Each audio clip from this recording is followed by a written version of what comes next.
So we're here to discuss Merleau Ponty's The Intertwining the Chiasm. I think I included the I and the mind because I thought that for you people that would be an interesting and valuable essay, but I wasn't proposing that you read it or that we discuss it. Merleau Ponty was Garfinkel's favorite author, and of Merleau Ponty's writing, this was his favorite essay.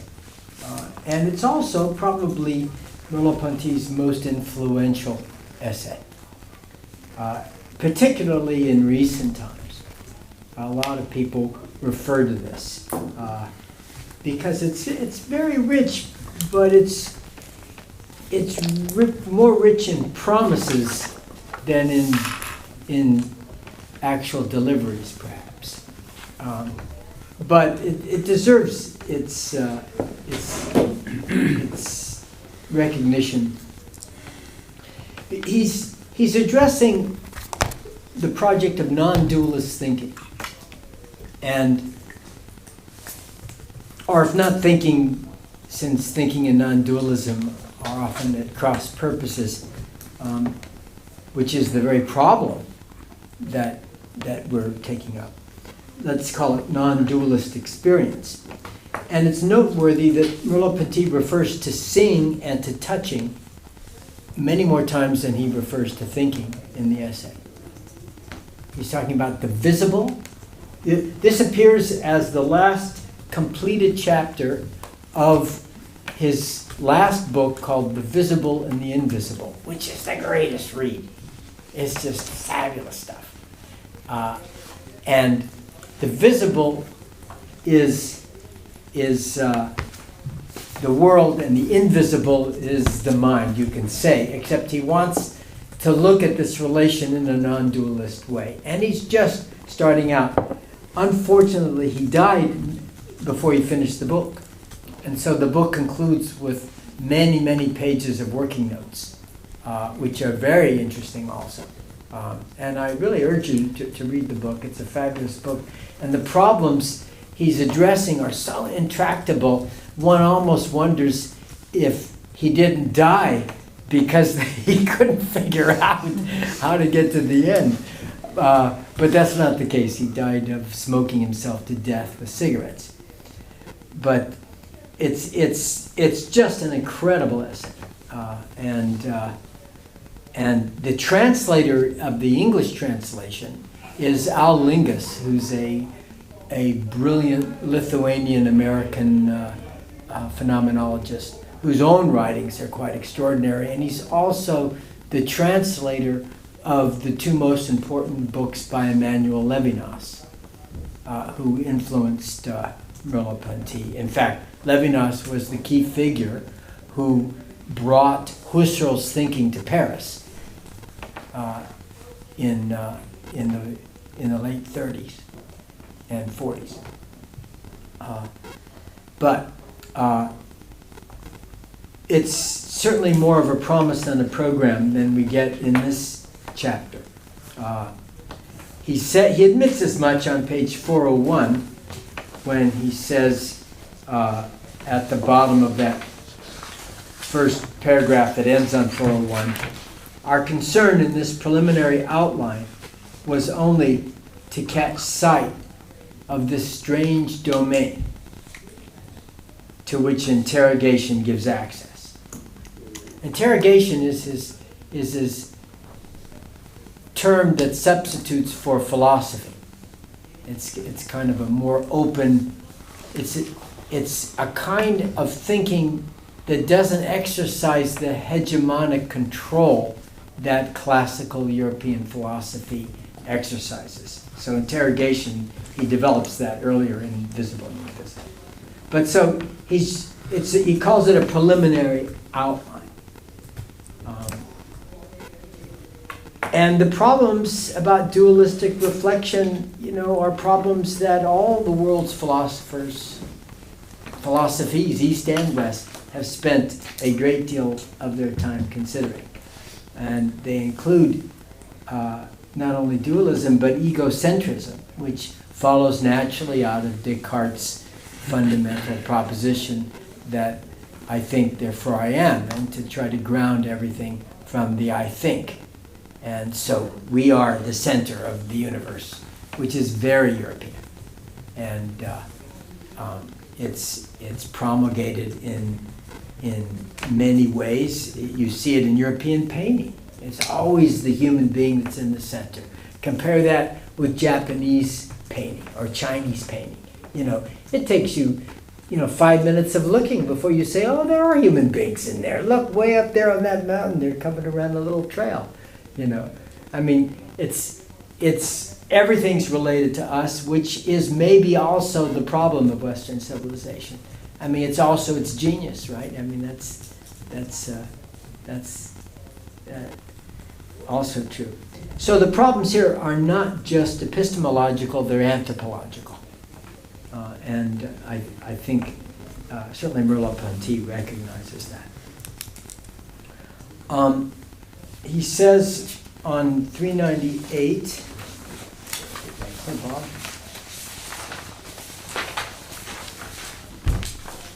I hope it is. Well, I can't find it.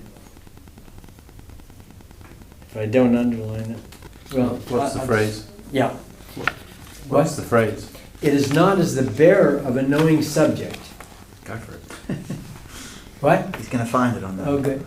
Oh, there you go. That our body commands the visible for us. Okay.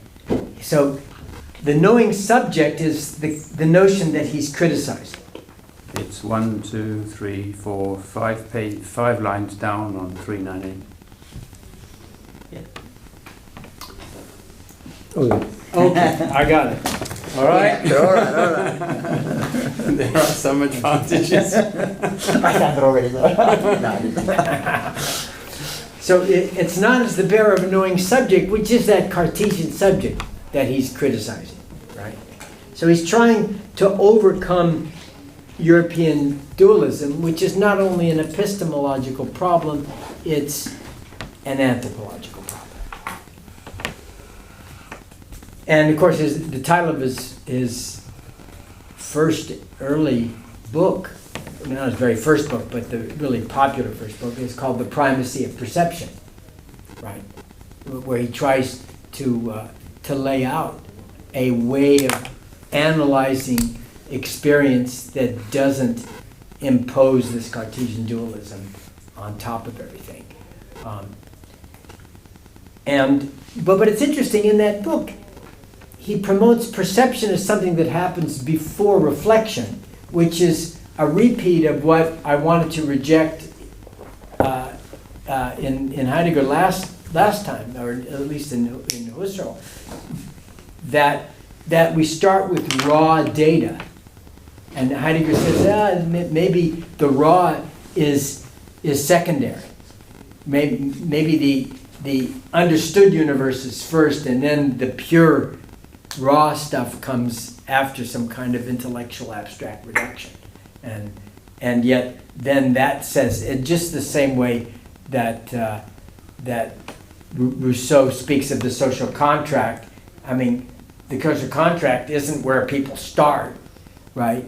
I mean, they've already evolved over human history into a society that has rules and regulations, and they come up with this fancy theory that there's a social contract that people agree to, and so they give up some rights. But they never did that signing, right? I mean, there wasn't even words. I mean, it wasn't even written words when that. It's mythology. It's not reality. So I'm not sure that perception is the right word, and I think Merleau Ponty maybe isn't sure either, because he changes it and instead calls it the invisible. The vision we acquire of things seems to come to us from them. That is, from the visible to the invisible.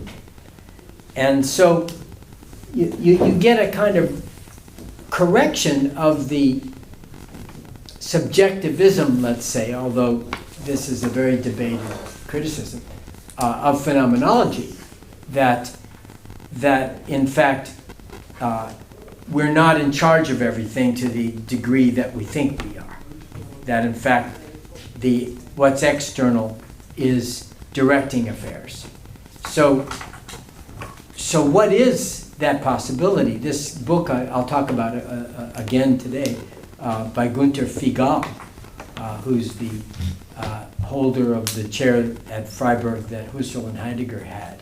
He's written this wonderful book called Objectivity, in which he talks about the importance of objects to directing human experience, and that he works within the phenomenological tradition, but he's very suspicious of ignoring the importance of the material world in directing and indicating what the possibilities are for our experience. And Merleau Ponty says that the look espouses the visible things. So the question is, what comes from us and what comes from the world? And maybe that question is dualistic as well. And it's also, the problem that the world that might originate these notions is already ours. That certainly Husserl's concept of the life world has to be admitted, that there's no world in itself. There's the world that is for us. And of course this problem has led to the philosophers proposing and then rejecting solipsism. And Merleau Ponty observes on page 400 that there is a fundamental narcissism of all vision, right? I mean, you gotta love the way he writes, at least. I mean, how do we get beyond ourselves? How do we get past ourselves? I mean, we do want objectivity. I proposed in a grant application to the National Endowment for the Humanities, which I thought I could get away with, that we're studying the necessary impossibility of objectivity. And the review committee said this person doesn't know what's a tautology and what isn't it. I mean, what's a contradiction and what isn't a contradiction? How can he make such a ridiculous comment as proposing there's a necessary impossibility? And I wrote back, I said, I'm just describing what's happening. It is necessary and it is impossible. So I'm not proposing it. That's what the world is leaving us with. And I think that's very much what Merleau Ponty's talking about. Remember, Merleau Ponty's the one who transformed Sartre's "we're condemned to freedom" to "we're condemned to meaning." We're limited by the very tools that open up the world. And that's very much what Günter Figal takes up in this book. So he formulates an old dilemma in original ways. He asks on 394, how, in the last sentence of that paragraph that ends on the top of 394, how does it happen that my look, enveloping them, does not hide them? Right? I mean, that is just such an important question. How, every time we need to witness something, we have to look at it, which means we're already doing something with it. And I love to think through phenomenological problems through the research situations that I'm reflecting about. And one of them is coffee. And so I'm looking at the coffee descriptors as used by the coffee tasters. And when you drink the coffee, the descriptors give you access to dimensions of the flavor, and you can communicate those dimensions to other tasters. Oh, look at this fruit. Fruit? What are you talking about? Fruit? Yeah. It's like I was just saying to Christian that this coffee that my friend won last week the best coffee in Panama, is like a basket of fruit. You know, how can a coffee be like a basket of fruit? Well, you know, you say, well, it's got, you know, dried papaya. And you go in and... This one doesn't. What? This one doesn't. But with the descriptor, you can communicate and direct someone to find what can possibly be located with the use of that descriptor. So the descriptor is opening up the taste of the coffee cup, but at the same time, it's closing it down. Because once you categorize this basket of fruit, then everything becomes a basket of fruit. And then how do you taste, you know, something that's vanilla that's going on at the same time? Nobody's even attuning to it. You might not even sense it. So Merleau Ponty says, how does it happen that my look enveloping them does not hide them? It does both. That's the problem. And then he twists it around. And finally, that veiling them, it unveils them. That in obscuring them, nevertheless, it's also providing something. So that's what being condemned to meaning means. I mean, the meaning provides us with something, but it also closes it down. So, you wonder, I mean, there's always more than you can describe. So he declares that this is not a paradox of man, and he uses the language man because he's writing in the 60s, but a paradox of being, right? So he's already, his perspective is not as anthropocentric as the other people writing at his time.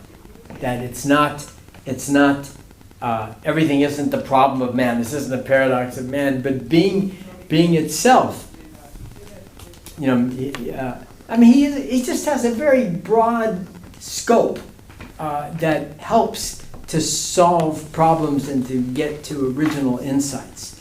And the suggestion he offers is we will get out of the difficulty only by renouncing the bifurcation of the consciousness of and the object. And he says that on page 402. So it's much easier to call for non-dualism, and it's also easy to applaud the sentiment. It's much more difficult to accomplish it. I mean, it's very, very tough. And I'm not sure. Here would be what I would say. It's the sincere desire to avoid dualistic reductionism that has led so many commentators to concentrate on this essay.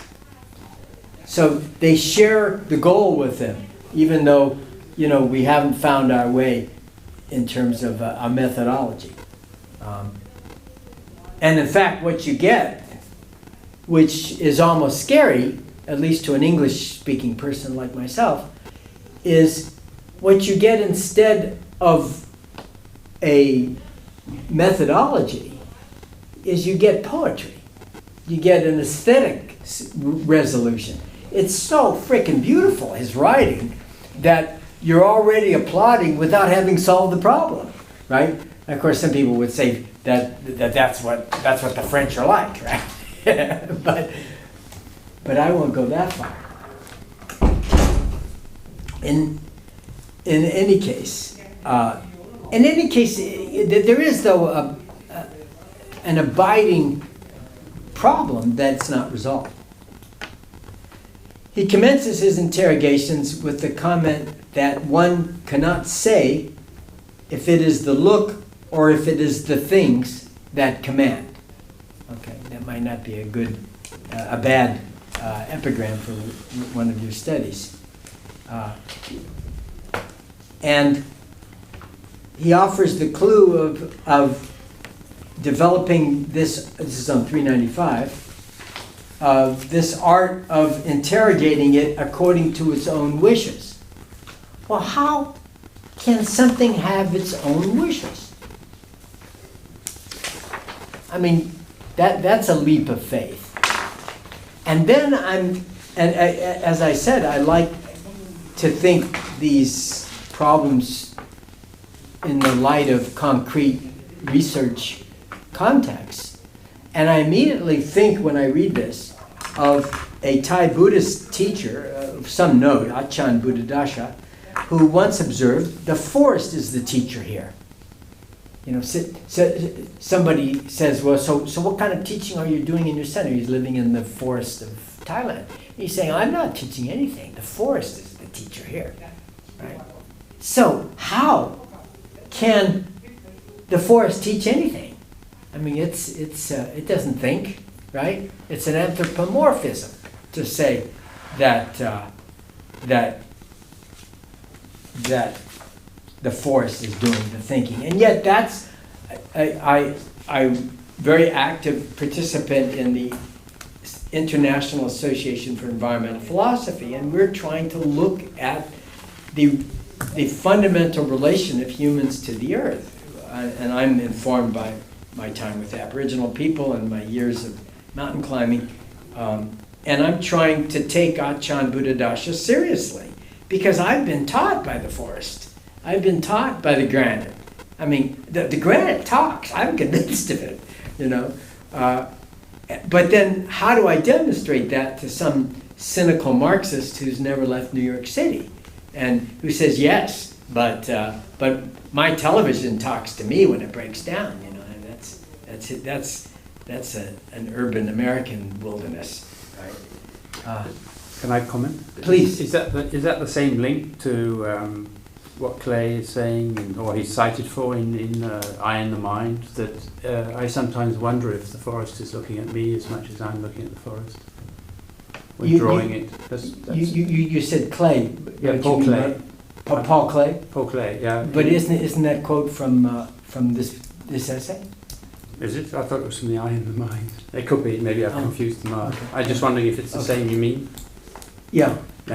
Yeah. Exactly. I mean, and you know, you definitely feel that way sometimes. But I mean, I'm trying to come up. I mean, it's a long-term research project, which I have some very serious, wonderful collaborators with in this association. How do I look at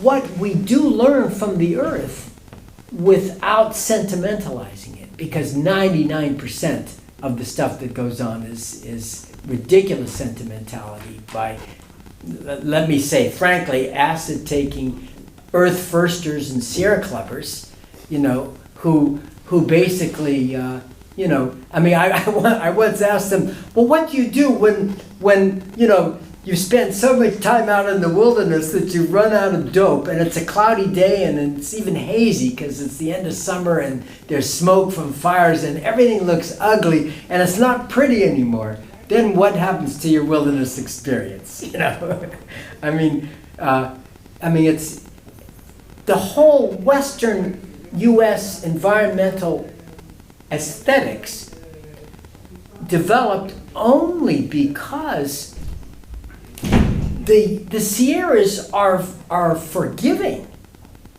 They welcome people. There are open spaces in the trees that you can walk through. Try walking through New Zealand. They have these vines that grow within 5 days. They're called bush lawyers, and you don't go anywhere. You make a quarter mile a day, right? And you know, not to mention Australia. I mean, you know. You'll be consumed by tiger snakes, as they did many of the explorers, before you'll make it out the other end. And there's a lot of unforgiving places on Earth. California was benevolent. You have this gorgeous, benevolent landscape, and so you come up with this incredibly romantic idea of this nurturing arms of nature, right? You know, it's not exactly like that. So I'm concerned, how do I describe what we can learn from the forest in a way that holds water? Okay. And then, so I and my colleagues have turned to Merleau Ponty, because his notion of being looked at by things is helpful. There's a direct experience of nature possible, in the sense that there's something there that I'm not projecting onto it. I mean, that's Merleau Ponty says in his essay, or book actually, he said as a lecture course he gave, which was turned into a book called La Nature, primordial nature is non-constructed, non-instituted. Nature is what has a sense without this sense being posited by thought. What is that? What is a sense that's not posited by thought? That's not Husserl's phenomenology. What page was that? Oh, that's from a different book. Oh. It's from Nature. It's published by Northwestern University Press, 2010 maybe, but the original French was finally put out in 1995. And he has this wonderful phrase, he calls it la nature sauvage, but translated as the wild being, the wild being behind the cleavage of our acquired culture. I mean, you can't deny that there is that wild being, but you can't do much with it without immediately anthropomorphizing it. So he says in The Visible and the Invisible, the earlier part of what this essay is from, we are interrogating experience precisely in order to know how it opens us to what is not ourselves. Right? And that is, I think, a very important question. There exists a resistance to our projects. And that resistance is offered by the earth, and we come up against a brute materiality that limits us. At some point, we have to put our jacket on or something. I mean, there's something out of our hands that starts moving us around. I don't mean necessarily a bear, right? So anyway, I'm trying to imagine what is this art of interrogating something according to its own wishes. I know when I take people backpacking, and I've taken out probably close to 1,000 people in my life. I've gone, 150, 200 trips. And you've got, for 3 days, they don't see anything. They don't experience anything but their own minds. And eventually, the place they're at starts training them in the temporality of that location. What are the cycles of the animals and the plants and the sunrises and the sunsets and the wind patterns? Up valley, down valley. It basically takes the agency. So there is something to it, but I have a hard mind. I have a hard time getting it down in a reliable way. And so I'm very excited when I get this notion that we're going to talk about now of reversibility. Because that notion that there's a reversibility to objects and between me and the earth promises to solve my problem, only I've read this essay a dozen times, and I'm not sure that I can do a lot with reversibility. Anyway. Yes? I see. What I notice is when I think what I get out of reading it is, Please, a kind of way of dealing with this as a paradox, as a at the same time paradox. It's not that you first sense and then it talks back to you, or it's the other way around, or whatever. It's going on at the same time. He's not saying that directly, but that's how I see that he's trying to... What do you mean it? Well, which is the it? The experiencing, Mm-hmm. or whatever we call it, what he's... whether the object is there first, or whether you experience it first, or whether you see it, or seen and be seen. That this is going on at the same time, and therefore influencing each other at the same time. That kind of temporal kind of thinking is so difficult for us, because we are used to that. That we think in sequences. Either we think first and then, or it goes the other way around. But that kind of acceptance of a kind of more paradoxical thinking here is what I think is. Well, and that meaning comes from that experience that you're talking about. Yes. And yet we're reserving that for things we do with words. Yeah. And that's what's so rich about it. I mean, he's talking about things we can really see and study, but it's not 100% there. You're reading that little tiny printout. You're good. That would give me extra business or whatever disease is. Well, why don't we go around just very briefly, like in your data sessions, and maybe you could tell me what all of you thought of your reading of this, just briefly. Okay. Well, it's a combination of both, actually. I found that the examples that he gave in the eye and the mind were a lot more easy to get hold of, principally because of my background. Sure. I would say I would definitely direct you to that first. But I think that I actually have absolutely no difficulty in this at all, and that's why I sometimes think people think I'm nuts. Because this is to my mind, it's where poetry lies. Yeah. But it's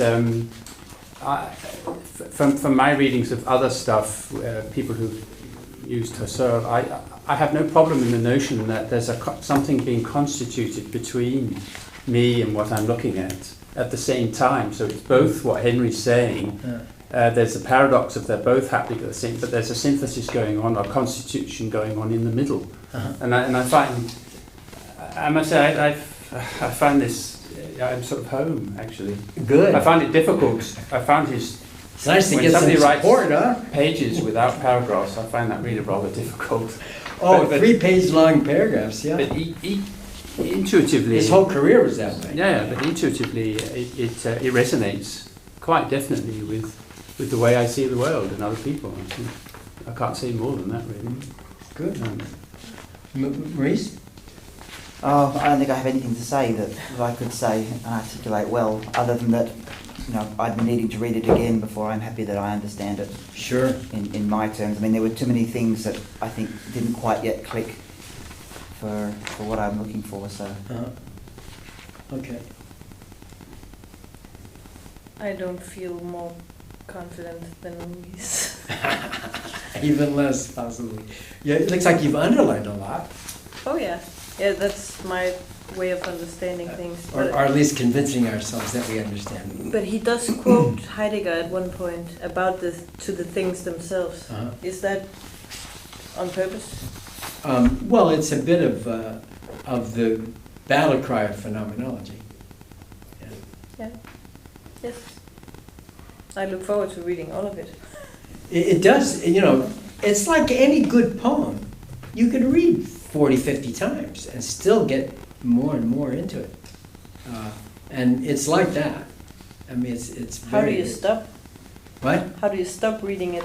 Well, you don't have to. No. Yeah.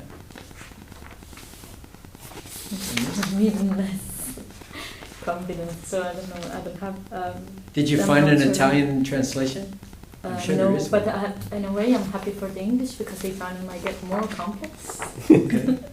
So the English kind of keeps it simple. But I don't know, the thing is that at the moment with all these readings, I'm also reading some other things for my PhD, and I'm starting to wonder. I have here from Gibson, I'm reading about affordances and visual perception, and I have this that I underlined that says something about affordances, and because perception is the affordance of things for behavior is always simultaneously of the self as well as of the word. So one perceives oneself in the word, and it clicked to me with what I was reading, in a sense that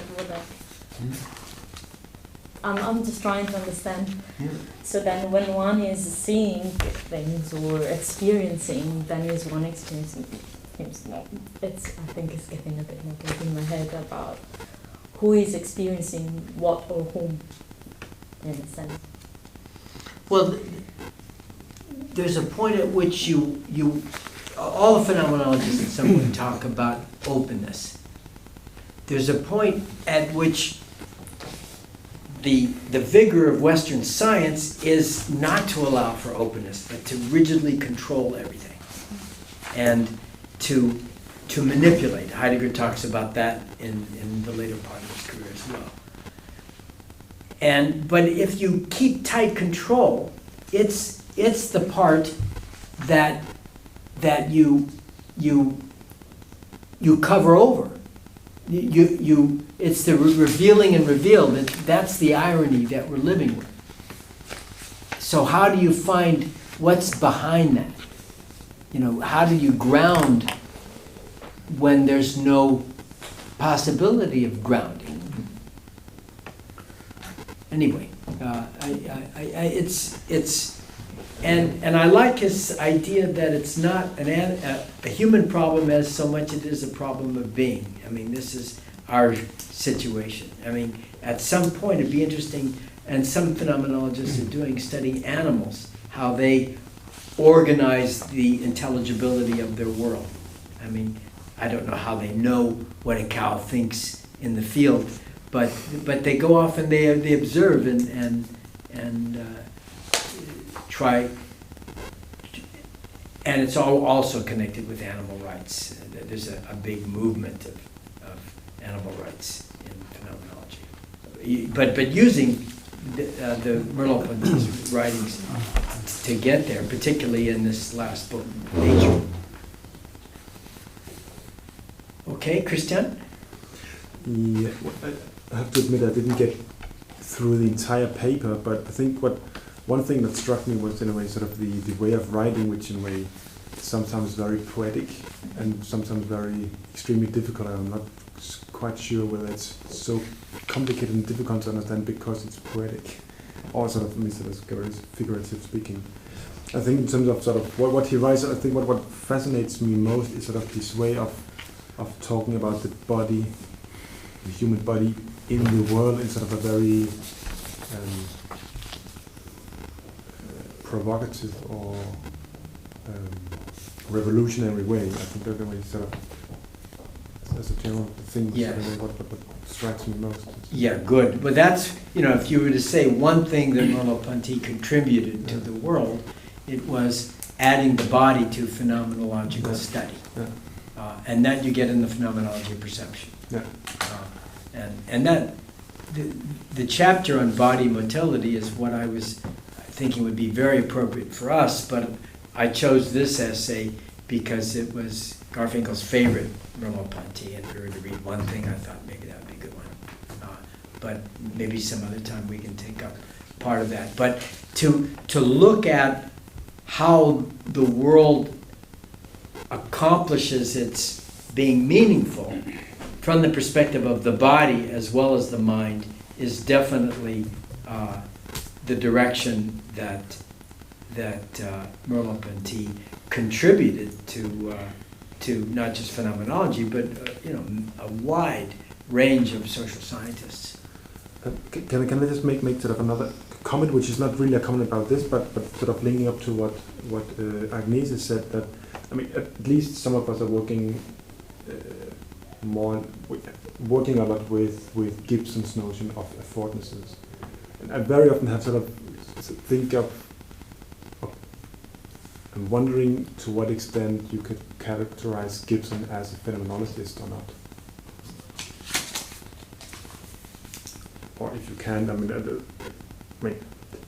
but I was just wondering whether that's something we could discuss, or you just say no. I don't know Gibson. All right, okay. Can I help you there? But probably best not to categorize, but just. Could I just comment on that? Please. I found a paper that in a way discusses Merleau Ponty, Gibson, and the materiality of meaning. I was just wondering whether it's something we. Who wrote that? John Sanders. Santos? Sanders. Santis. DERS. Sanders.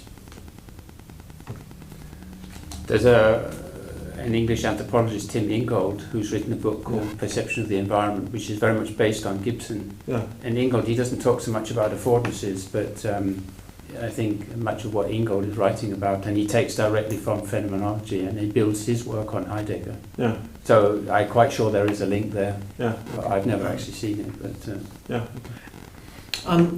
You know, Merleau Ponty, his first job, he was a professor of child psychology, right? Mm. And his first major book was The Child's Acquisition of Language, or maybe his second major book. It's an early book of his. It's a good place to start because it's easy to read. It doesn't get too complicated or poetic, but it's still really good. You know, it's how a child puts the world together. And you know, if you're teaching a course in social linguistics, it's a wonderful text to use. But that might not be a bad place to start reading Merleau Ponty. Yes? Well, kind of thrown in and thrown out. I can see the one thing is he has wonderful formulations, which you know say, oh, this is a great way of putting it. So somehow it's really this thing with I'm not looking at chaos, I'm looking at objects. This kind of thing where he really say, oh yeah, right, this is a great way of formulating things. But it's like a bird on a string. So what I'm not really getting is a string. Yeah. I mean, I see the birds, but and I can see. Uh-huh. I mean, the non-dualistic position is of course not a surprise anymore. So that's available. But sometimes I wonder the way he moves. So he suddenly starts to talk about sound, and I don't really know how he gets. I think it's great what he writes on it, but why does it come suddenly in the? I mean, the if I should in a way structure, they say, well, I can't really see structure. It's an essay maybe, and then it's not a chapter or an article or so. But there is something about that style and what he's trying to say that actually fits quite nicely, isn't it? And that's why I have to read it there's again. Something about, I've been reading Merleau Ponty before, and I've been struggling quite a lot with sentence by sentence trying to understand. What I did with this one was to read it from that experience, to read this in one and simply going further. If there's something, instead of stopping, going further with it, and that gives a kind of rhythm that, well, I couldn't be able to articulate it, but that would also be a kind of against the whole idea kind about of that you can make it as an ideation alone somehow. But there is something about experiencing in reading in that kind of sense, and in that sense there is that kind of poetic quality in it. And I think it's by purpose that he's doing that, because it actually resonates with what he's trying to say. It's a way of capturing the kind of... Surely he's just going from association to association. Yes. Sound, touch. It's some kind of circular writing, isn't it? I Well, mean, or it from starts saying that aporia same- to aporia, more than association to association. But what is the structure in association? I mean, if you go from suddenly you in sound. Yeah, but I think he's trying to Why put not it doing into that? an experiential field, Yeah. which is deliberately not thinking. Yeah. You hear and sense sound, and you hear and you feel and touch. And of course, taste. You is don't missing have to here. think. Sorry. Then of course, taste is missing here. Yeah, Touch sure. and sound. Yeah, but he uses the visible, And the touch, invisible, and sound. yes, Yeah, yeah. maybe he taste. And he actually also comes to the interaction with others, and then he comes back again to... Yeah, but actually that was a point I'd like to make, if you were finished, was this business of, where was it, a sense that is not thought. Because I've before come across this term presubjective, it's either presubjective reflection or presubjective perception. With a guy called Kestenbaum who was commenting on Dewey actually. And Peter Kestenbaum. I can't remember his name, but and also he was, I believe, I mean, if he's the right Kestenbaum, also a translator of Husserl. Yeah, I think so. But the other words that I think are very helpful in this is the notion of anticipation, apprehension, and immanence. and relating to what Henry and I often talk about, the kind of the emergence of a presence, a presencing, is I can't help but think of the gestures that one knows from other people without being able to put words on them, which one actually starts acting on before one's actually registered mentally or thinking-wise what that gesture is, because one's making a response back already. Right. I think apropos psychology, Right. there's a brilliant English psychiatrist called Christopher Bollas who's written on the two different layers of conversation that are going on between him and the client, where you have the rather more objective discussion, but he's also able to pick up all the signals that this person is telling him and that he's relaying back in order to keep the surface Why don't conversation you send me going. that reference? Yeah, sure, it's very, very good. Yeah. But I find these were anticipation, apprehension, and imminence. They're all part of this emergence, something that's coming because you're now looking at it or because you're now hearing it. But his fearlessness in not being afraid to not maintain control, right? Yeah. I mean, I think this is the right path. And he's sometimes convincing and sometimes not. I like his example of music, because we all hear music when the music's telling us what to do. We're just responding, and the music's guiding us along. We have minimal control. I mean, you can say technically we're interpreting it, but it's amazing how much it's in control. So these situations that he tries to find where we don't have the agency that conforms to the Cartesian model is, I think, very helpful in guiding us to look at our data, let's say. I mean, I don't know that the title of the book is the essay, Intertwining the Chiasm. The intertwining chiasm is, you know what a chiasm is? A chiasm, I guess I will use the board. It comes from genetics. It's the male and the female, and it's the double helix of the primal DNA, right? You get the male and the female, and they come together, and they are separate, but they're also one. So what do you do with something that's both separate and one? Well, what does that do to your epistemology, right? And so he's talking about the intertwining chiasm, and so he's talking about the sense of my words and the sense of the experience, each feeding the other. He's talking about the earth and the wild being and consciousness. It's not just that Cartesian monitored schism, which is good heuristically, but it doesn't represent precisely how things happen. So, I mean, I like these, but sometimes I can't make sense of it. Let me give you an example of one that I can't make sense of. There are two circles, or two vortices, or two spheres. Concentric when I live naively, that is, I think everything I think is the way everything really is. As soon as I question myself, the one slightly decentered with respect to the other. I'm trying to imagine these two spheres decentered, and it's very difficult to get your hand on when he talks about the coiling over of the visible upon the visible. Sometimes I have it, and I understand that he's talking about things that not only direct us, but that we're already so involved with that we're already not in control before we can even dream of being in control. I mean, I appreciate all of that. I like the politics of it anyway. And I'd say this, it strikes me as being close to the reflexivity that Garfinkel wrote about and guided us about.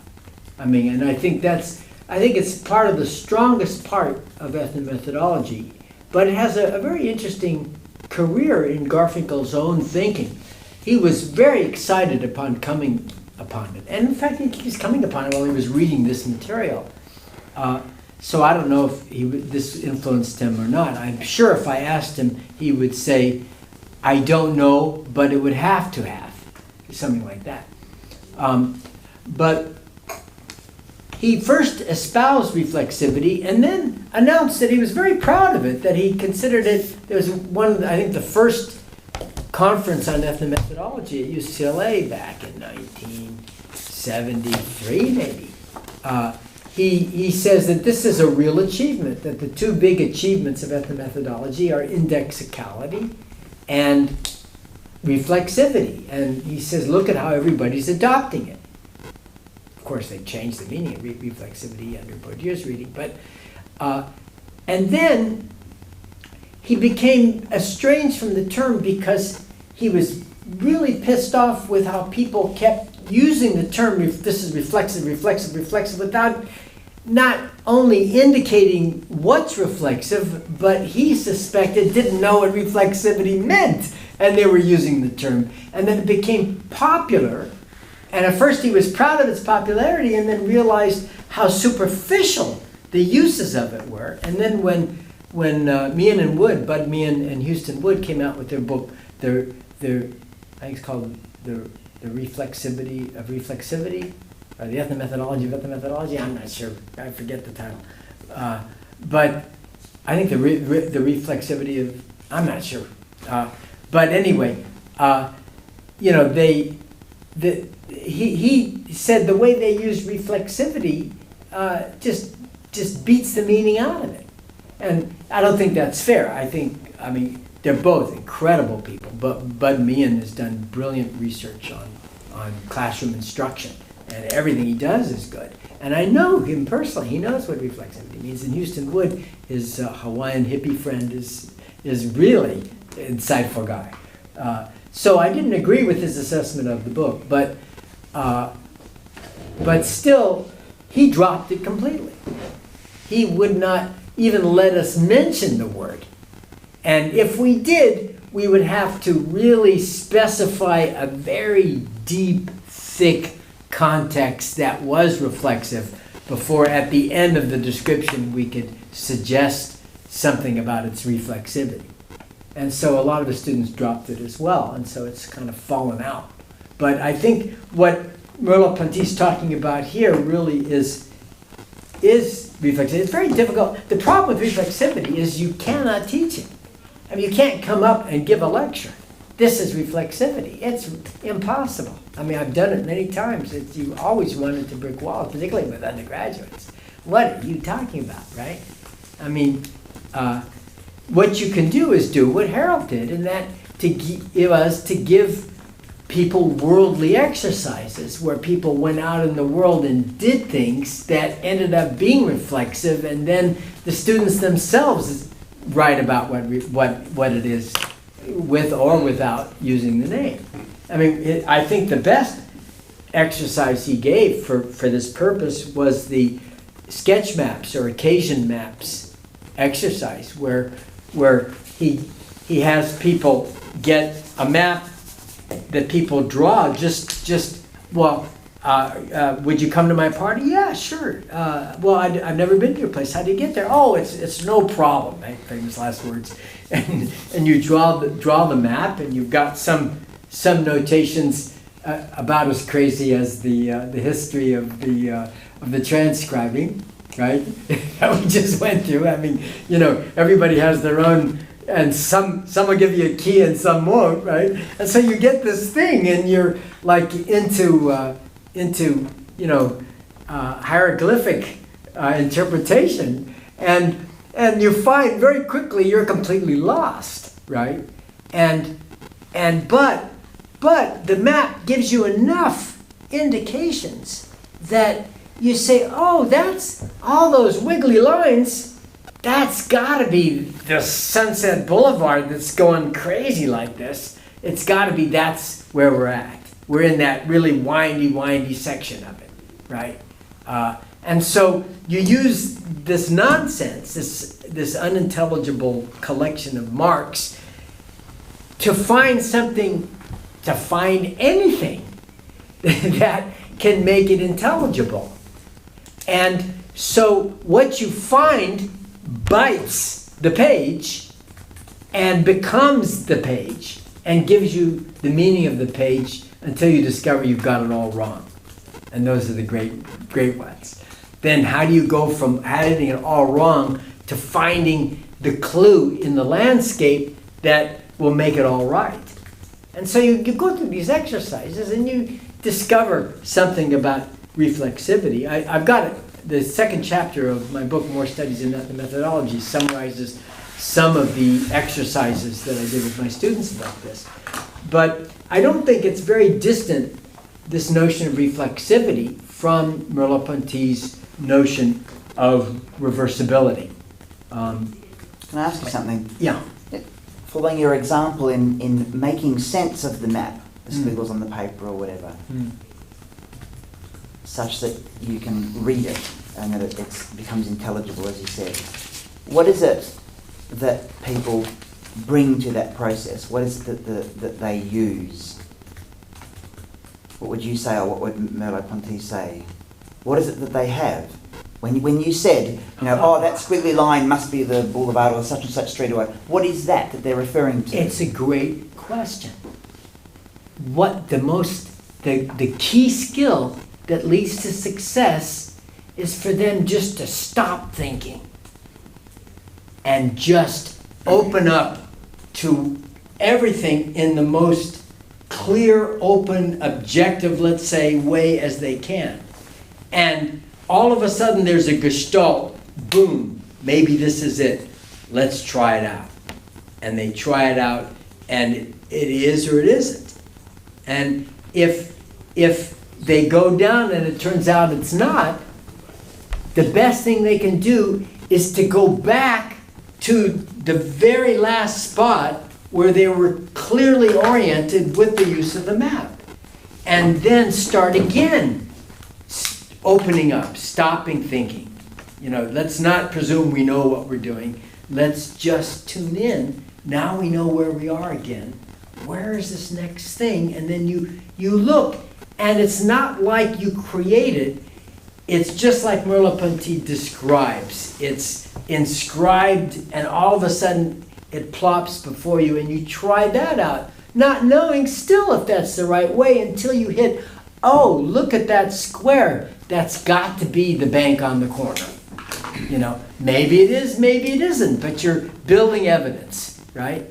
And you're using what's on the page to interpret what's on the landscape, and you're using what's in the landscape to interpret what's on the page.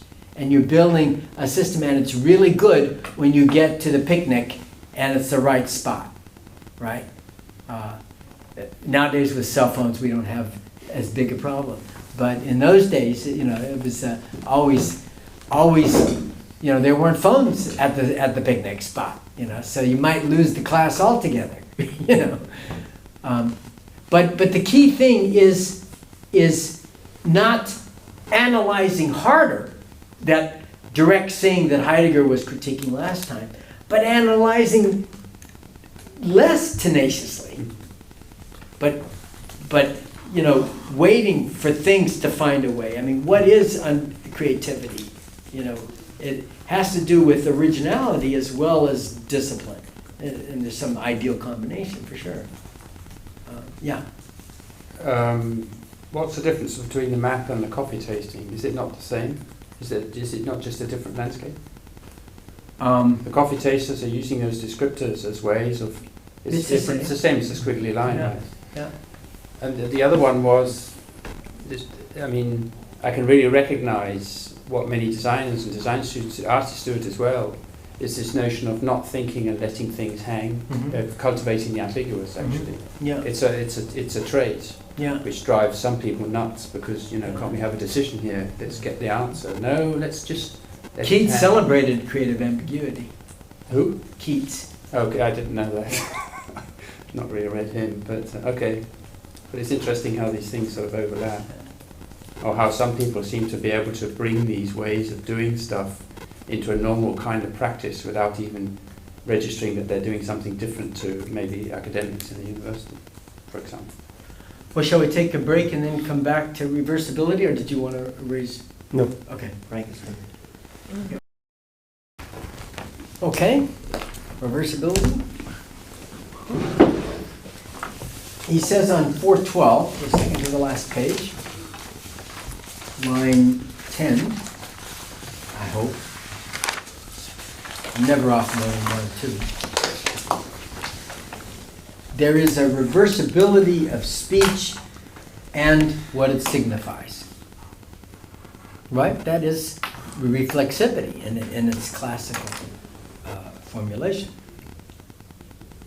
Similarly, he says the thickness of flesh between the seer and the thing is constitutive for the thing of its visibility, as for the seer of his corporeity. That's the corporality that Lisa was talking about in the pain session. She got it from these writings of Merleau Ponty. It is not an obstacle between them. It is their means of communication. So it's not, he's saying maybe it's not a problem that I'm over here and it's over there and I'm polluting what I'm seeing. But I'm not sure a trope like thickness of flesh solves all those problems. But anyway, it says let's look at it, at that relationship, and see what's going on. How can the body belong to the order of the object as well as to the subject? And he says on 399, my seeing body subtends this visible body. It's on toward the bottom, I think. Yeah, about 7 lines from the bottom. My seeing body subtends this visible body and all the visible with it. There is reciprocal insertion and intertwining of one in the other. So he's trying to describe the classical problem in a way that traditional philosophy in the West hasn't done. So what is this reversibility of the seeing and the visible? He says he has this great image of 2 mirrors on page 400, the next page, of 2 mirrors who, facing one another, where 2 indefinite series of images set in one another arise, which belong really to neither of the 2 surfaces. Okay, I mean, you get this fabulous image of 2 mirrors, it goes on endlessly. And they're going back and forth. That's what I mean about that paradoxical at the same time, because there's not much time difference between what goes on between 2 mirrors. Yeah. It is at the same time going on. Yeah. I mean, we want, in the West, we want to nail things down, right? I mean, taxidermy is our favorite strategy, but the world. I mean, I much prefer the William Blake's Bird on the Wing, right? I mean, you can capture it as it flies by. Don't try to hold on to it. Keep the dynamism. Keep the in the course. And Garfinkel was very much about that in the course, right? Capture the temporality of the situation. And then he says, this passage on 400 is where I see myself looked at by things. In the, I think, about just below a third of the way down. maybe line 12 or 13. I feel myself looked at by the things. So it's both activity and passivity. To be seen by the outside. To be made, I mean, here's the interesting part. To be made an object for the object, right? I mean, you get lost in the wilderness and can't find your way out, and you know that wilderness is like giving you your directions, right? I often had to find people who got lost. Not often, but several times had to go out and find people who got lost, and I had a technique for doing it. I just went where I last saw them, and I turned my mind off and just walk almost blind and go wherever the landscape carries me. And every time I ran into them.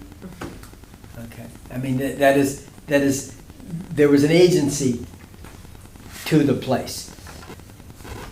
He says to be seduced and to be seduced, captivated, and alienated, so that the seer and the visible reciprocate one another, and one no longer knows which sees and which is seen. What is this alienated? Well, Sartre talks in Being and Nothingness about the look, right? And the one who's looking has the subjectivity, has the power, has the control.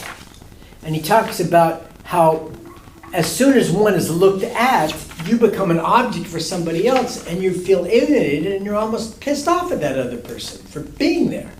You know, he uses the example of lovers in the park.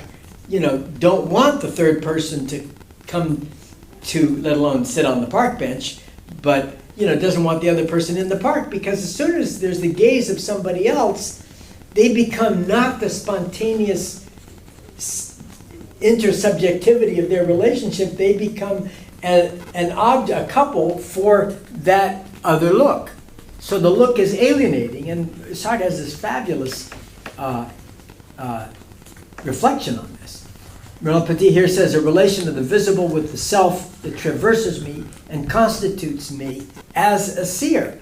I mean, it's a visible is what makes me a seer. I'm empowered by the objectivity that something or someone is. And if you look in the talk I gave to Johannes' class, whichever day that was, I referred to the master-slave dialectic that you find in Hegel's Master and the Slave chapter in the Phenomenology of Spirit. And that is that we think that the master controls the slave. That's the classical Western, dualistic model. But in fact, Hegel's point is that not only is the slave dependent on the master, but the master is dependent on the slave. Because if there were no slave, there couldn't be a master. And I mentioned to the students, this was made very apparent to me in the outback of Western Australia, when the Aborigines left the sheep station. The white pastoralists no longer became their image of a lord in medieval Europe as king of the domain, because there weren't any people to domain over. So there was, I mean, the Aborigines never had an existential crisis when they went on strike, because they had a relationship with the landscape that continually reaffirms them. All they have to do is see a geographic feature, or geomorphological feature, and that would define them, and they would know who they are. But the most the whites have is about a 20 by 15 feet plot of green lawn, imported from Scotland or wherever, that they assiduously water.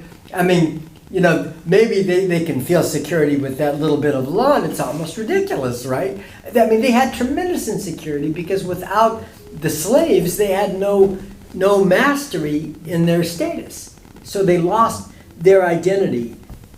And Sartre took that model and explained it in his book Anti-Semite and Jew, in which he said that how does anti-Semitism take place, and is it because they're Jews that there's anti-Semitism? He says, no, it's just the reverse.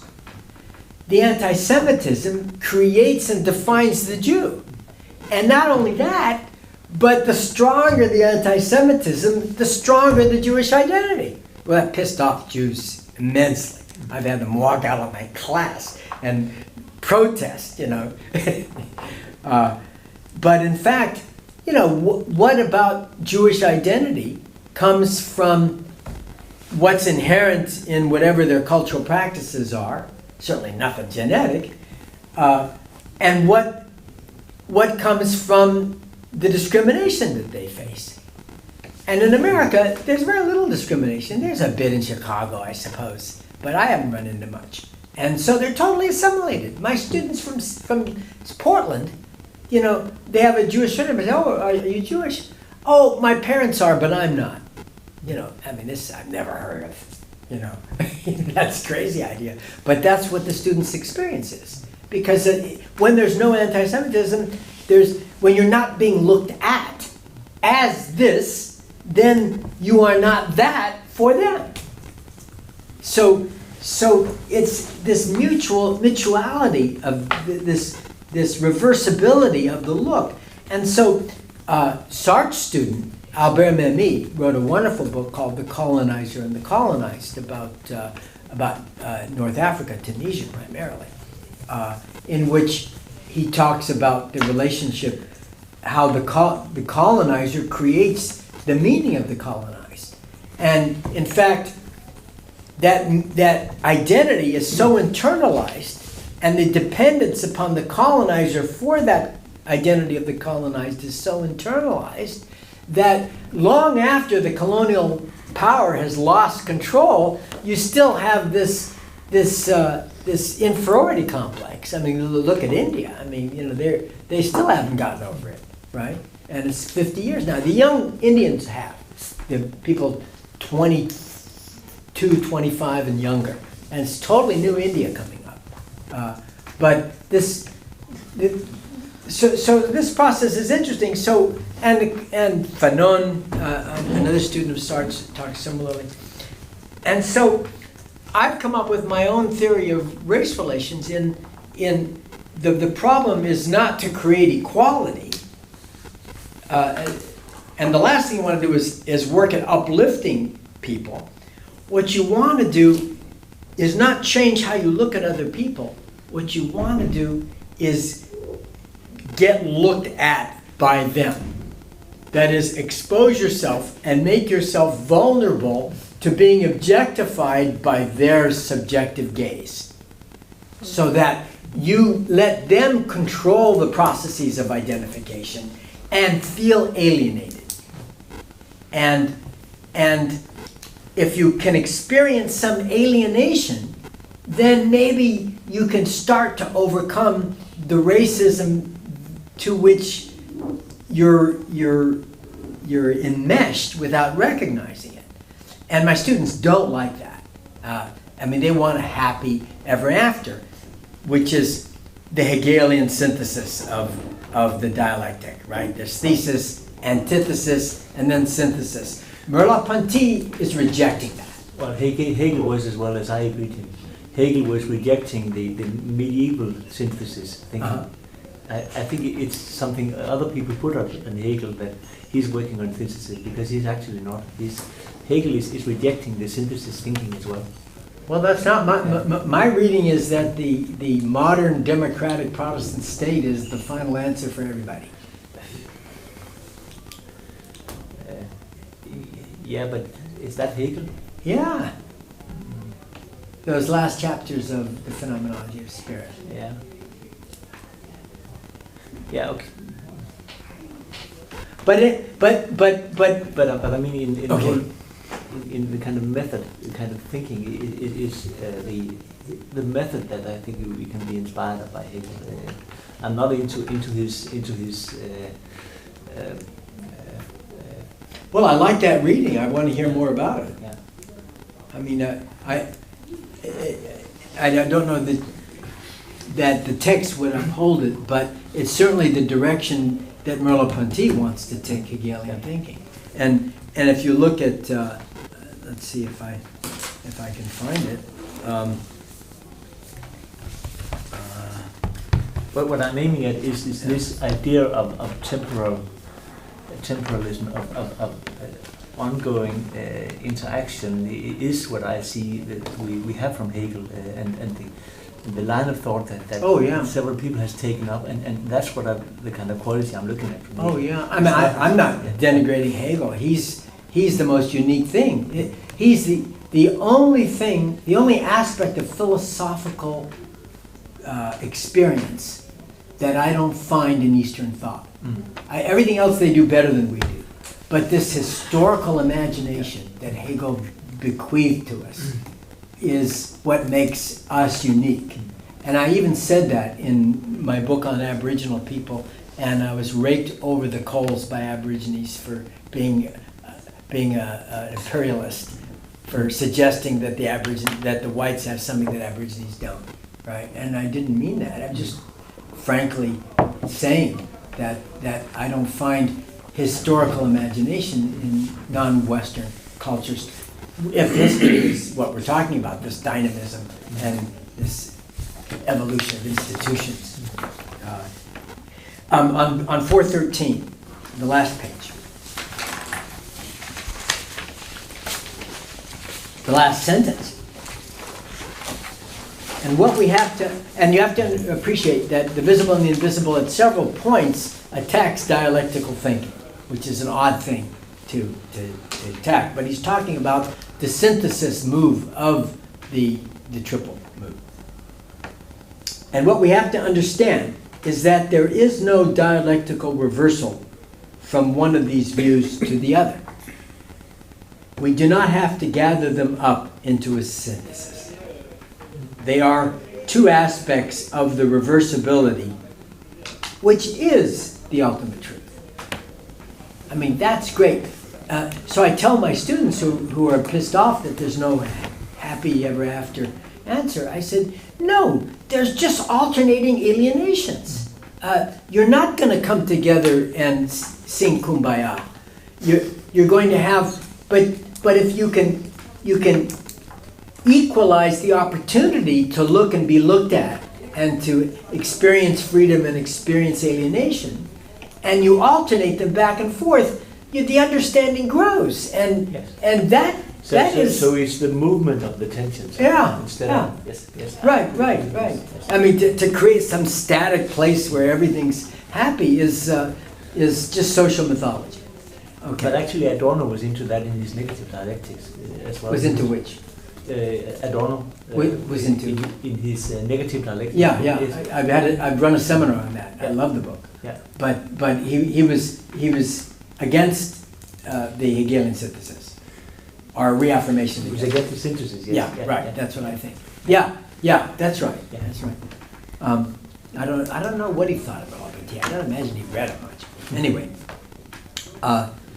And then in a similar vein, there's an amazing passage on 400 that I think is very, very useful. That's a great page. That's my favorite page is 400. In the dead center of the page, it is this visibility, this generality of the sensible in itself, this anonymity innate to myself that we have previously called flesh. And one knows there is no name in traditional philosophy to designate it.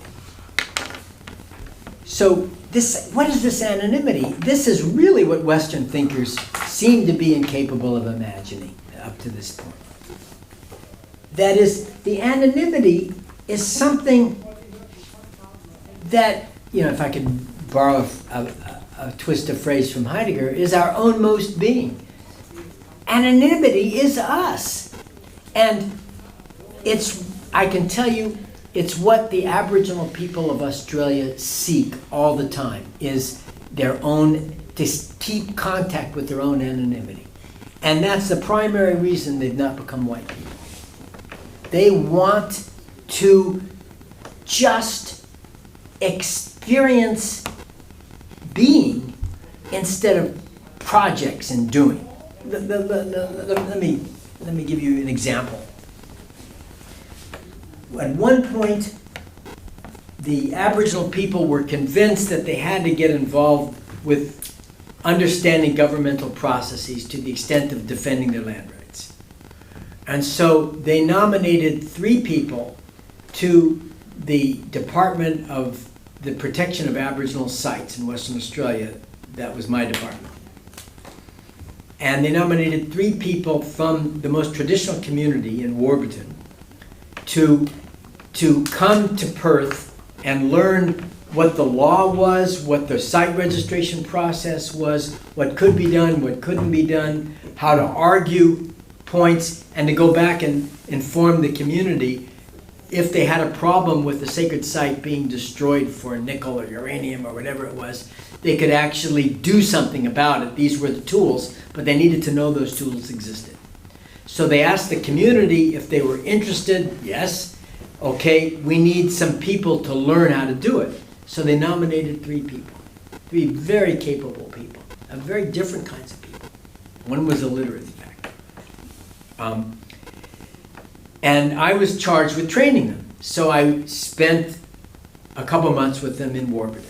Then I took them to Perth and introduced them to all the politicians, showed them how the government worked, showed them the buildings where the laws were decided, saw a trial so they could get some idea for the context, and then had many people, anthropologists included, talk to them about what the idea of the site protection legislation was. And I'm telling you, these 3 men who were very capable, 2 of them were literate, never had so many words go through their ears in their lifetime. I mean, they were only in Perth 2 weeks. They were freaked out by the city also. And after it was done, I drove them back out to Warburton, and I dropped them off, and the older of the 2 that were literate, sweet guy, Sims was his last name. They all have European names. Said to me, Ken, I want you to know we're very grateful for all the work that you've done with us and everything that you've tried to do for us. But you see that tree over there? I said, yeah. He said, that's the tree I sit under. And for the next couple of months, all I'm going to do is sit under that tree. And I'm not going to think about anything. And I don't want to think about anything. And I don't want to know about anything. Basically, just leave me alone. I need to go back and recover my identity, which was to be found by not doing. I mean, there was an anonymity. When he forgets who he is, that's when he's most at home. And he identifies with the landscape, with a landscape that's very pregnant with meaning. They don't worship the sky, they worship the ground. And he understands and reads the landscape, and he forgets who he is there. And I mean, the Aboriginal people, if they taught me anything, they taught me that you have to keep plugging into your anonymity. So I'm saying I think I understand what Merleau Ponty is talking about here. That this anonymity innate to myself that we previously called flesh, and my flesh is not separable from the flesh of the brood earth. Okay? I mean, I think something like that's going on. I know that's too much anthropology for your interest, but I can't resist it. But isn't this a sort of central aspect of Zen Buddhism, for example, Buddhism, of Eastern thought? That you find yourself by actually forgetting yourself.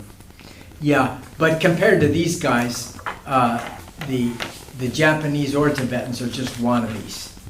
Okay. Yeah. Really, I can vouch for that. Okay, words and names, meaning and understanding. Merleau Ponty's goal is to rediscover within the exercise of seeing and speaking some of the, what he calls the living references. That is, to capture that seeing and speaking as part of the living referencing. He says that thinking is irrecusable and enigmatic, a cohesion without a concept. Much Western thinking would deny that that's even possible and not know what to do with it, including your students. Merleau Ponty was known as the Philosopher of Ambiguity. That's how he came onto the stage. I forget who wrote that book. Maybe Simone de Beauvoir, I'm not sure. But he taught us what indeterminacy was and taught us the importance of leaving some things indeterminate. For example, when you read a poem, it's not to be made fully determined. You have to preserve the indeterminacy of this process of semiosis of a really good poem. Günter Figal, who I was talking about, says, quote, "It is necessary to protect the ambiguity of life as an indication of the complexity of the matter." That instead of trying to pin down the understanding in clear and distinct terms so we can provide a clear article that will be accepted for publication, we want to instead, if there's indeterminacy at work, let's sustain and preserve that indeterminacy, because that's really there, and being empirical requires that we in fact get that indeterminacy the respect it deserves. Tomorrow at the talk for Dennis Day's Brain Food Seminar, I'm going to show 2 slides. They're fantastic slides. The first is a slide of a drawing from around 1870 of a physicist who was studying how liquid drops splatter when they hit a surface. And he's doing different things, doing drawings of milk, mercury, and one thing and another. And of course, in those days, you weren't a scientist unless you published these atlases of material. You know, the ornithologist had theirs, the botanist had theirs, the anatomist had theirs, and the physicist was following, and he was doing these incredible drawings of what happens when a drop drops, okay? So you have the drop, and he has these incredible symmetrical drawings of how a drop of milk splatters, okay? Well, they started developing photography in the 1870s, and by the end of the 1880s, he had this incredible tool to get it even more exact, and this guy was thrilled. So he sets up his camera, and he's imagining filming all these drops of everything, thinking, finally, I'm going to get it really exact, okay? And instead, he gets these pictures. It's all messed up on one side. There's only half. The other half is empty, and it's all in one direction. It's not. And he said, "This isn't right. I must not be doing it right. You know, how do I get it the right way? You know, I mean, it's a fascinating problem. That is, we ourselves as researchers insist on idealizing, under the name of objectivity, the precision that's far less messy than things really are for the people. Because if we publish it as messy as the people really have it, we'll never get the article accepted for publication. I mean, that's the sad part of it, right? So that renders us, out of business. Anyway, this reverence for indeterminacy, for ambiguity, is part of Merleau Ponty's contribution. He talks about a mystery that is familiar as it is unexplored. What do names do? names convey meanings, Merleau Ponty says, in tufts, thickets of proper senses and figurative senses. Not one of these names clarifies by attributing to what is named a circumscribed meaning. That's how do names work? Is it because of the meanings that those names convey? You know, it's velvet, you know, in a cup of coffee. Merleau Ponty talks about how the gaze clothes things with its own flesh, palpates things with our look. And Figal says that a word has the potential to determine and so lift something out of the texture to which it belongs. So words, you know, we take a description of a cup of coffee and lift it out and we can communicate about it. But where it's really happening is this texture. That's the you know, we like to say context, only I never use the word anymore because everybody uses the word and doesn't ever talk about what a context is, right? You take it out of its context. Well, let's interrogate the context, and that's really what Garfinkel's work was, is like put the electron microscope on the in the course, in situ, you know, whatever term he was using that year, quiddity, hexaity, that get the texture of that situation, because you don't know what any of it means until you have it in and as the phenomenon itself for the people having an experience with it. And that's what's empirical, is to have that experience of the people there.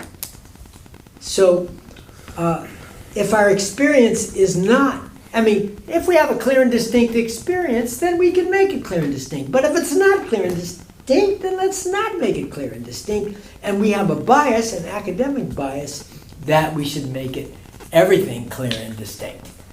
Yeah. What about it just occurred to me, I hope it's relevant, but what happens in, say, situations of law where, like in a trial, where you're trying to retrospectively work out what happened, what people did and why they do it? I'm thinking about this because of this trial in South Africa of this athlete who shot his girlfriend or whatever. And the reason it occurred to me just now is because there's sort of evidence being given about his state of mind and this kind of stuff, as if anybody could know what his state of mind was at 2 a.m, whatever it was. You know, how can you ever possibly know that? And yet the dilemma for them is that they have to come to some kind of understanding of it in some way, because they have to act, so they have to decide what to do with this guy. So you have these supposed experts on all sides trying to claim that they know, you know, what he saw, what he heard, what he thought, what he did, when no one can actually know this. It's past, it's gone. Exactly. And you don't even know if the individual knows what they were thinking and seeing at the time. But these are professional jurists, I mean, people in the legal profession whose job is to make everything clear and distinct. And if it can't be made clear and distinct, it didn't happen. So the whole thing is just an artificiality. Yes, that's my argument in a paper I recently read. I mean, you know, I don't say there's another way to do it. But we're conning ourselves if we believe it's... Oh, it's incredible. Just look at what goes on in outback courtrooms. I mean, they have to produce, it's not just get it clear and distinct for themselves, they have to produce a written record that becomes clear and distinct for everybody, and the Aboriginal people have no idea what's going on. And they have no idea what the Aboriginal people are saying. They're manipulating their words into this product, and then they're calling it justice, and they ended up being sent to prison for, I mean, Australia has the highest rate of incarceration of any country in the world in outback Australia. I mean, that's because of this absurdity. But so yeah, I think the legal profession is a good one. So this problem of being clear and distinct calls to mind Heidegger's metaphor in a number of his later writings. He says, our experience is like a clearing in the wood. We don't have clear and distinct.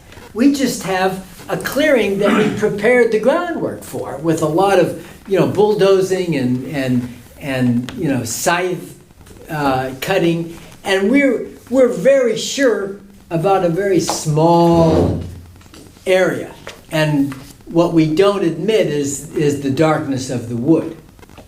I'm reminded of a wonderful Tibetan folk tale about the frog who lives in the bottom of a well and who keeps writing poems about how vast and magnificent is the pool of water that he lives in, right?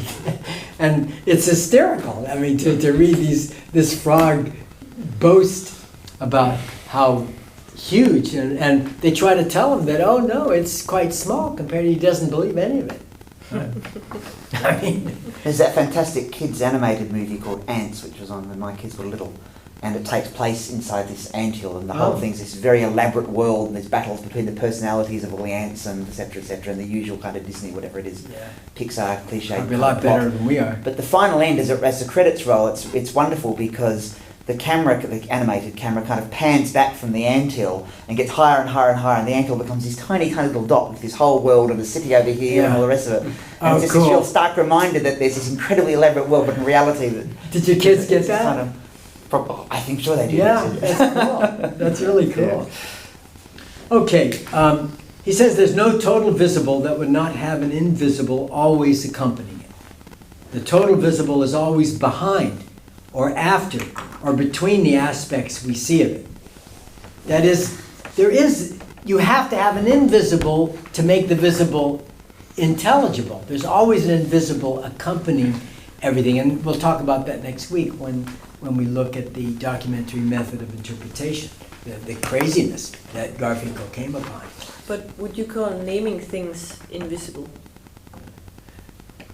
No, but the idealizations of, let's say, the ideal types that go along with what's named, they're invisible. Oh, God. Yeah, okay. I mean, the ideal types are ideal, which means they're not visible. Yeah, okay.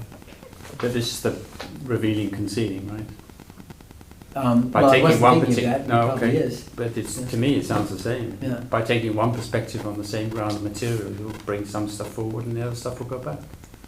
Well, no, it's Garfinkel was interested in finding and identifying and describing the incredible work that people do to make sense of very ordinary things. Oh, I was talking about Ponty, folks. Yeah. Not Garfinkel. I don't know anything about Garfinkel. Okay. Well, next week. Okay. Next week's reading is a little longer, but not as difficult. I mean, they're social scientists in both cases. Mannheim is kind of a philosopher, sociologist of knowledge is what he's called. And Garfinkel is called a lot of things. Okay. And I just want to point out that what he's talking about here is very much like what Derrida calls trace, which he actually gets from Levinas. This idea that there's something not there that's pinning it down. Our Merleau Ponty says on page 411, that never finished differentiation, that openness ever to be reopened between the sign and the sign. That's his Saussurean bent. That's never finished differentiating, this différence that Derrida is talking about. That things mean not what they mean in themselves, but what they mean with respect to the other things that signify beside it. So naming can highlight, but it can help. It's the visible, but it's the invisible that gives naming its oats. It's the texture in which it's located that's lifted up out of that cup of coffee. With the first vision on 409, with the first vision, the first contact, the first pleasure, there is initiation, right? Pregnant with meaning. That is not the positing of a content, but the opening of a dimension. I think that describes what's going on. Certainly when you identify, I get this on my tapes. You see the person, I've got the flavor. What is it? There is that pleasure, that initiation. They're not positing anything, but opening, let me taste more of it. But then they try to find the term, and you see the light go out of their eyes as soon as two people settle. Oh yeah, that's orange, or that's a basket of fruit. I mean, oh, we settled it, and then you stop. But I find the next lines in this exact one, I've spotted there. Okay. That is one. Let's all go look and equally interesting, because he also say that, even if we agree with what you say, he said that never again can be closed. The opening that I mentioned, that never again can be closed. It is revealing something for you. That's right. Good eye. That makes it a kind of next. Yeah. You are the kind of. It's undeniable, despite the fact that we deny it. Yeah. Yeah. Right. That is, it's not strictly rational, but it's what's operating beneath what's rational.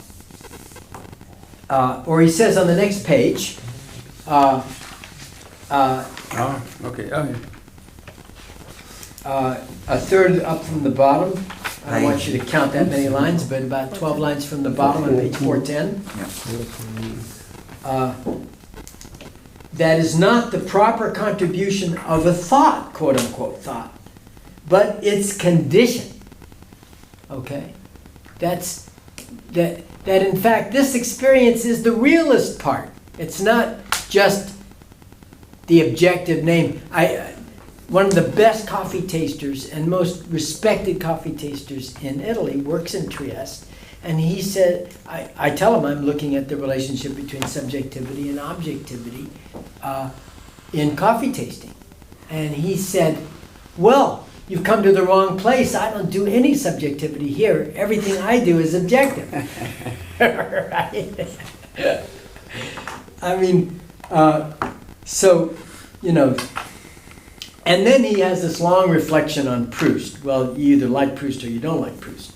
But I'm a big fan. And he cites Proust talking of an idea that's not the contrary of the sensible, that is its lining and its depth. That is, ideas are more than what Descartes thinks ideas are. That ideas operate at many different levels, and they open things up and can't close them down in the way you just described, and operate at a layer beneath the surface that provides the depth and the what more we're going to find without us even knowing that we're going to find it. And Garfinkel, in his later period, calls that the tendentious character of understanding, that we can't put into words what it is we do understand. And it's driving our next thought, our next question. So, I mean, the simple way to put it is that representational logocentric accounts do not capture the depth of experience, and then he offers this incredible image again, image upon image, of dehiscence. Well, what is dehiscence? Well, you get this capsule that's enclosing the seeds, right? And at some point, all by itself, it opens up and the seeds fall out. And he talks of the dehiscence of the seeing into the visible, and of the visible into the seeing. I mean, dehiscence is natural. It's not under our control. The situation itself is providing the depth and the meaning. It's equally passive and active, and also fertile. I mean, it doesn't solve the problem of non-dualism, but it's something. I don't know. Sometimes it helps, sometimes it doesn't. He says that the sense is not on the phrase like butter's on bread, right? And we can't be doing that kind of analysis. That the ideas and the sense we make of things work at a deeper level and are already inscribed in what is understanding. And I think that's basically reflexivity. And so I think we need to preserve reflexivity. Okay, I've got a page on his critique of positivisms, but since we're already card-carrying members of the club, I don't think we need to go through it. It's Yeah. 4 o'clock. Just, Yeah.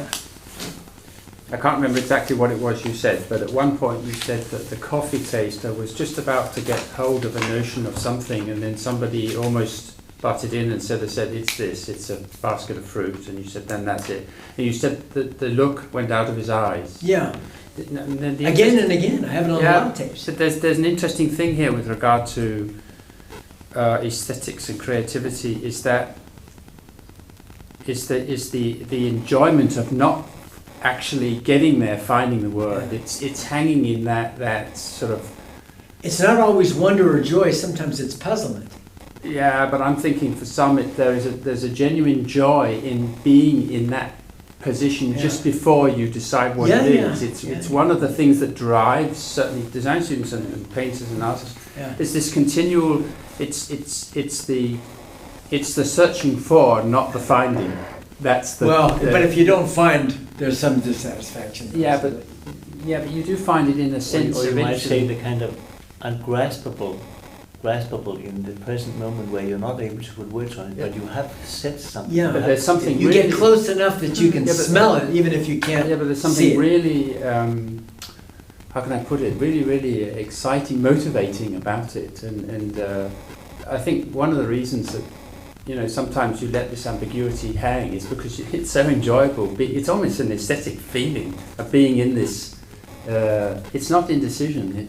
I can't put words on what it is, but it's quite noticeable in creative activity of some sort or another, and probably in other activities. Which I would say the coffee tasters is a very creative activity. To give you an example of what I mean by that. That was just a reflection on not naming the nameable. I just had an exchange of emails yesterday. I came across the University of California, Davis has started the Coffee Research Center. Okay, and California doesn't grow any coffee, but they do a lot of hardcore research in agriculture, and particularly in the wine industry, and they've made a fortune collecting money from big wine companies like Robert Mondavi and all these people who make a lot of money selling wine, and because they're looking at what's wine composed of and how does this component create this flavor, but this from a very positivist perspective. But they had this day-long conference. That's how it came to my attention. Somebody sent me the program, and I wrote to this guy who was trained in Honduras, because I'm going to be going to Honduras to do some coffee research. And I said, look, I'm studying coffee. I got a cabin a couple hours away. Why don't I come by and visit you guys? And in the meantime, you can give me some contacts in Honduras. He said, great. But the problem is, these guys, I don't think they're going to discover anything that's real, because they're trying to turn it into a causal, stimulus response. You find the gene and you get the flavor, and flavors don't quite work like that. It's totally slippery. Yeah. But anyway, there's not a coffee expert in a lot of them, and it's all devised by these top-notch scientists whose great skill is in making money, which I certainly want to meet those guys, right? And if I can provide them with some coffee knowledge that can help their work, maybe we can collaborate. But it's tough. It's tough. I mean, where do you get funded? If you're not using the science model, there's no money. It's not only that, but maybe taste is the last non-colonized area in scientific research, because it's so difficult to grasp. Otherwise, you can measure all kinds of things. Visuality is in a way colonized because you can measure everything. But taste you can't measure. After the big oil spill in the Gulf off Mexico, off the Gulf of Mexico, off Louisiana and the clam industry was killed by it, right? Because people could taste the oil in the clams, and they're suing and everything, and they have to make sure everybody once. I've been in natural disasters. Once the suit started, every suit wins. You just file, right? Whether you have justification or not, right? That's the way the system works. So they're getting all these bogus claims, but there's also a lot of people who so many people are suing that you're not being paid enough, right, for the damage that you've suffered. And they tried to prove that there really was oil taste in the clams, and they insisted on some chemical finding, and they couldn't produce the goods. So they found that they could get tasting experts that could detect real oil flavor in clams that you couldn't document by chemistry. And so they successfully got these to the courts, and these tasters made some money finally. But anyway, I mean, that's interesting that you had to go to that experiential dimension. And how did we get to the point where the real experience isn't real? You know, I mean, that's the point we're in, and it's not getting any better, by the way. I could assume that they still would have to go through this highly artificial blind tasting procedures that is out of the context of how you usually would eat it to prove your point in that sense anyway. So they are doing what they can to objectivize it into the natural science thinking anyway. Yeah. Well, and we want objectivity. Everybody wants objectivity. Just as I said, just because it's impossible doesn't mean we don't need it badly. Why? Because we're investing hundreds of millions of dollars in fishing and in coffee and in wine growing, and you know, you don't put out that kind of money without wanting some degree of certainty. And you know, it works sometimes. I mean, that's not important not to forget. Something occurred to me. It's a bit related to what we do as well. There's a big discussion of what has been for a long time. This notion of research through design. By going through a design process, you can also do research. And there are a lot of people who said, no, you can't. And one of the things that we've also done is use theatre. And I'm wondering, listening to what you're saying and having gone through this, is that maybe it's doing the designing whilst you're doing the other kind of research is bringing another kind of knowing into play. This kind of knowing into play that we've been discussing. It's just a thought. I'm thinking out loud. Well, of course, I'm not in design, so I'm at a no, but I'm just saying. I think that's from an academic point of view. People have difficulty in understanding what it is that people going through a design process can actually contribute. Yeah. Because it's not necessarily objective. Yeah. It's implying a lot of what your coffee people are doing. And it's very right? tangible. Yeah. It's So maybe it's a question of one supplementing the other, rather than either or. Yeah. Which is what this actual paper is about. Yeah. You mean they may keep us in the university still? Well, I don't know, but it's interesting. I mean, it's an interesting extra argument for why it maybe is important to bring these other types of knowing into play in a research situation, because it works. I mean, theatre really works.